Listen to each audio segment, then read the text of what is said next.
오늘 새벽에 함께 볼 말씀은 마태복음 20장 17절에서 19절까지 말씀 우리 한 번 더 보겠습니다. 마태복음 20장 17절에서 19절까지 말씀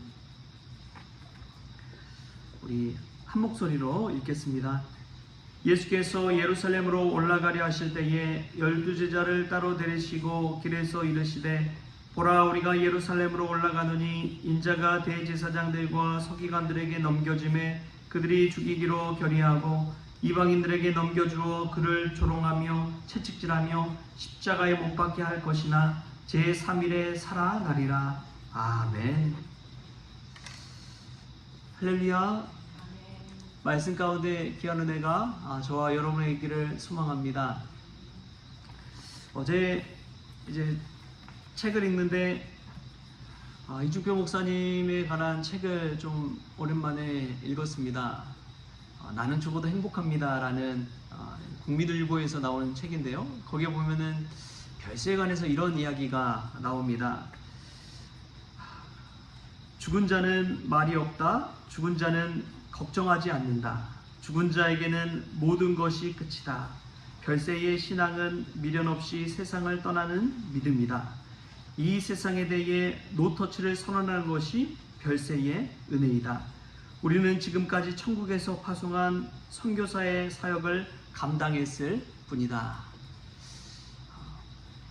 이 글을 읽는데 참 마음에 와닿았습니다.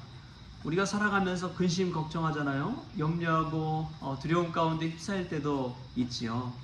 우리 마음대로 뜻대로 되지 않을 때 낙심하고 좌절할 때도 있습니다.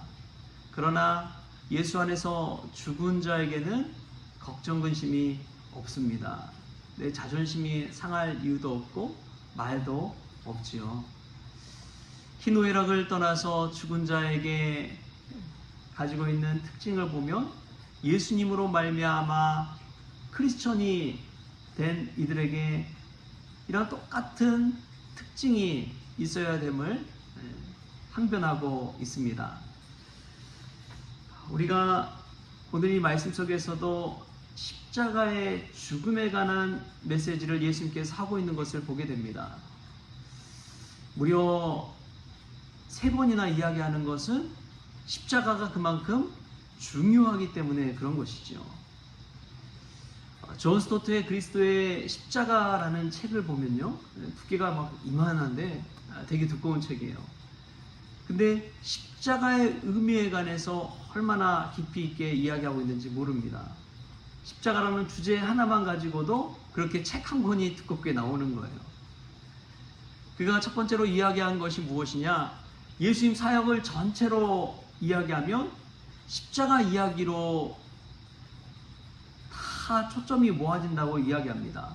예수님의 사역의 전체적인 스토리는 다 십자가를 향해서 나아가고 있다는 거예요. 구속사적인 십자가의 이야기라는 것이죠. 또 두 번째로 보면은 십자가의 의미가 대속의 의미가 담겨 있다는 것이죠. 우리의 죄를 속죄하고자 하는 것을 십자가에서 완성시켰다는 의미가 담겨 있습니다. 구약에 이제 희생제물의 의미로 어린 양을 드리잖아요. 근데 예수님이 십자가에 달려 죽으심으로 그 어린 양처럼 되셨다는 거예요. 자기의 죄를 짊어지고 간 것이 아니라 우리 인류의 죄를 짊어지고 아무 죄도 없음에도 불구하고 십자가를 통해서 대속의 은혜, 속죄하는 은혜를 상징적으로 보여주신 사건이다 라고 이야기합니다. 십자가는 사랑과 희생과 겸손의 상징이기도 합니다. 하나님과 인간 사이에 죄로 인해서 나누어졌던 것을 십자가가 이어줌으로 화해와 평화의 상징이 되기도 합니다. 십자가 없이는 예수님을 이야기할 수도 없고, 십자가로 말미암아 우리는 인간으로 오신 예수님의 그 놀라우신 사랑을 경험할 수가 있는 것이죠. 여러분, 암에 걸려서 고통받고 근심하고 염려하는 이들이 얼마나 많습니까? 가끔은 목회자들끼리도 그런 이야기를 해요. 병원 신방을 많이 가잖아요. 또 암 환자들을 놓고 기도하는 경우도 많이 있습니다. 그런데 한 목사님이 그런 이야기를 하는 거예요. 가서 기도를 하는데 본인이 암에 대한 경험이 없다 보니까 이 기도를 하더라도 절실한 기도가 나오지 않는다는 거예요. 암 환자의 마음을 공감하지 못하고 그냥 형식적으로 기도하고 또 말씀 전하고 그 마음을 헤아리지 못하기 때문에 그러한 경우가 많다는 것입니다. 그런데 본인이 직접 체험하고 경험하는 이들은 기도할 때 다른 것이죠. 그냥 말하지 않아도 본인이 이미 경험적으로 알고 있기 때문에 눈물의 기도가 나오는 것이고 얼마나 힘들지를 말하지 않아도 알 수가 있는 거예요. 근데 예수님의 십자가 사건은요, 바로 그와 같습니다.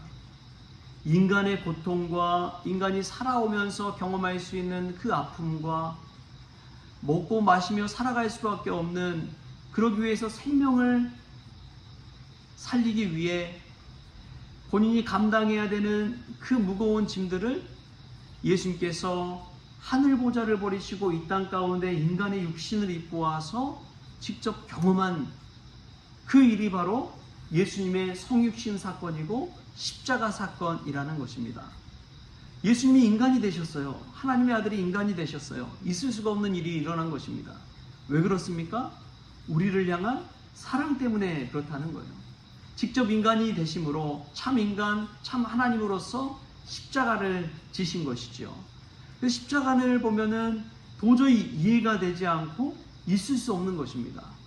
아니, 어떻게 죄 없는 사람이 저렇게 십자가를 자진해서 질 수가 있느냐? 자기 희생을 할 수 있느냐? 인간적으로 보면 있을 수가 없는 일이잖아요. 오히려 억울하다고 항변할지 모르겠습니다. 그런데도 도살장에 끌려가는 어린 양처럼 예수님은 침묵하시고 겸손하게 그 십자가의 사역을 감당하고 계십니다.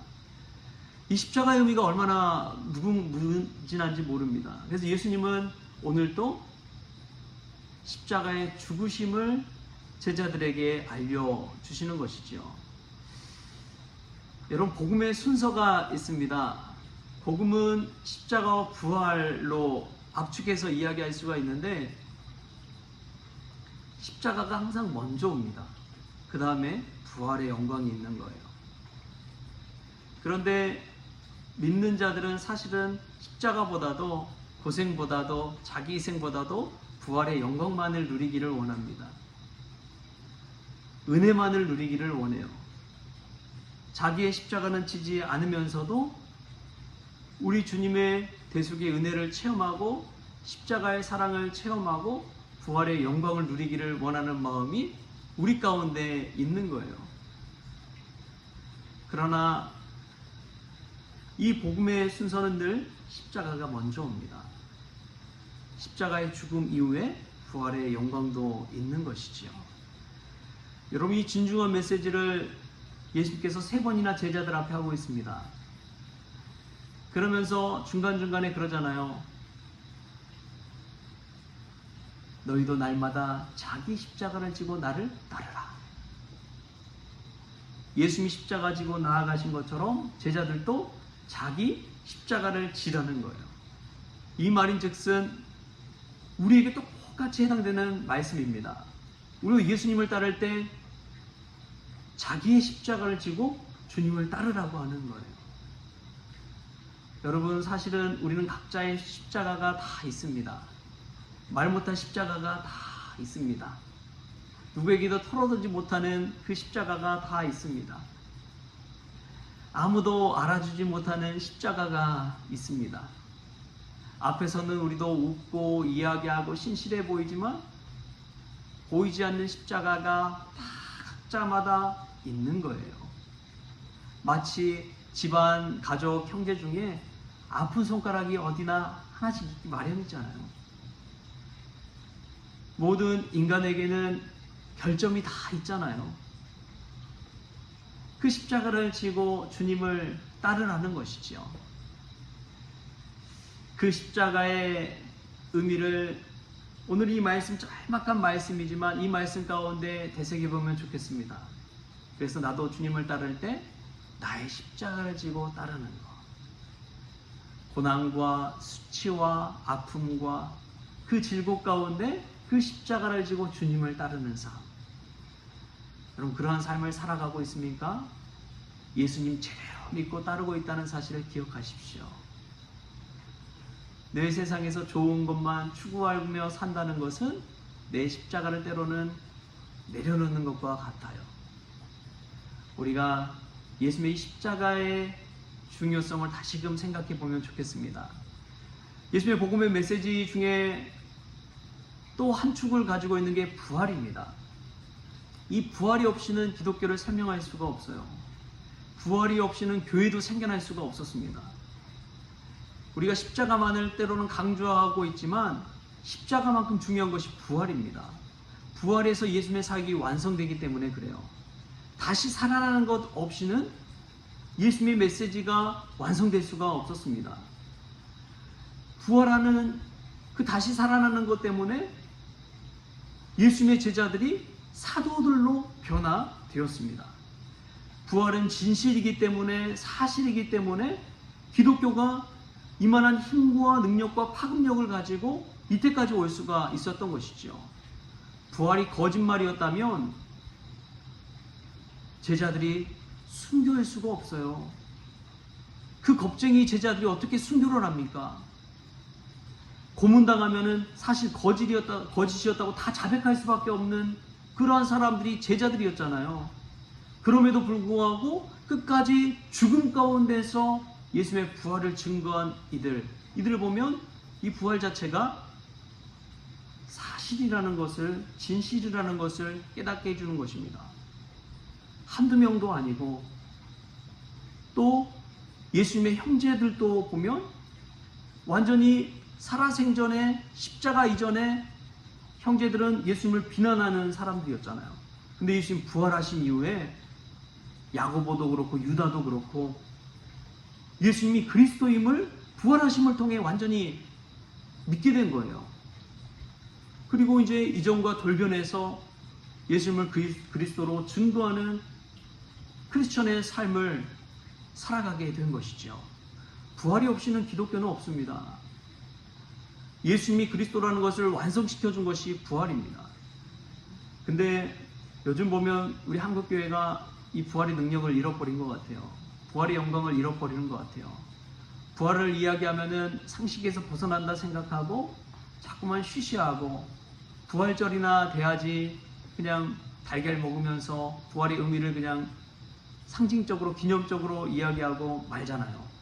그런데 기독교의 역동성은 부활에서 완성됩니다. 다시 살아나는 것, 그것을 통해 예수님의 살아계심을 증거할 수가 있는 거예요. 지금도 이 십자가의 복음과 부활의 메시지를 통해 사람이 완전히 다시 태어나게 되고 다시 거듭나게 되고 다시 새로워지는 줄 믿습니다. 지금도 우리가 들어야 할 것은 이 십자가 부활의 메시지입니다. 예수님을 믿음으로 변화되고 달라진 이들을 한번 보십시오. 그들의 인생은 이전의 삶은, 죄된 삶은 완전히 죽고 다시 부활해서 새로운 인생을 살아가는 것을 보십시오. 마치 부활한다는 것은 알에서 깨어나는 것과 같습니다. 우리를 감싸고 있는 알의 세계를 깨지고 나왔을 때, 병아리가 되었을 때 이전과는 완전히 다른 새로운 생명의 삶을 살게 되는 것이죠. 이 메시지 속에서 십자가와 부활의 놀라운 복음의 메시지를 깨닫는 저와 여러분 될 수 있길 바랍니다. 예수님은 이 메시지를 3번이나 강조해서 제자들에게 다시금 깨닫게 하시는 것이죠. 그만큼 중요하기 때문에 그렇습니다. 우리가 이 메시지 안에서 다시금 십자가의 대속의 은혜, 부활의 놀라운 능력과 영광, 이 복음을 생각하면서 예수님 앞에 신실하게 나아가는 저와 여러분 될 수 있길 바랍니다. 오늘도 우리를 위해 죽으신 예수님을 생각하십시오. 다시 살아나셔서 부활의 영광에 장렬하신 예수님을 생각하십시오. 그것이 우리 삶 가운데 희망과 위로와 사랑의 메시지 될 수 있기를 주신 예수님의 이름으로 축원합니다. 기도하겠습니다.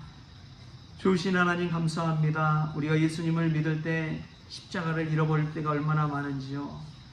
예수님 십자가 지셨는데 나는 십자가 지지 않으려고 할 때가 얼마나 많은지요. 예수님은 나를 위해 생명을 거셨는데 나는 예수님을 위해 생명을 걸지 못하고 세상의 성공만을 추구할 때가 얼마나 많은지요. 주님 불쌍히 여겨 주옵소서. 주님 부활의 영광에 장렬하셔서 부활하심으로 십자가를 완성하시고 이 땅 가운데 그 사역을 완성하신 예수님을 보게 됩니다. 부활의 능력을 잃어버린 우리 믿음의 성도들을 불쌍히 여겨주시고 다시 태어남으로 알을 깨고 나옴으로 부활의 능력으로 살아가는 우리 모든 성도들 다 될 수 있도록 복의 복을 더하여 주옵소서. 감사하며 예수님의 이름으로 기도하옵나이다. 아멘. 우리 주님이 가르쳐주신 기도로 오늘 새벽 기도를 마치겠습니다. 하늘에 계신 우리 아버지여, 이름이 거룩히 여김을 받으시오며 나라가 임하시오며 뜻이 하늘에서 이루어진 것 같이 땅에서도 이루어지이다. 오늘 우리에게 일용할 양식을 주시옵고 우리가 우리에게 죄진 자를 사하여 준 것 같이 우리 죄를 사하여 주시옵고 우리를 시험에 들게 하지 마시옵고 다만 악에서 구하시옵소서. 나라와 권세와 영광이 아버지께 영원히 있사옵나이다. 아멘.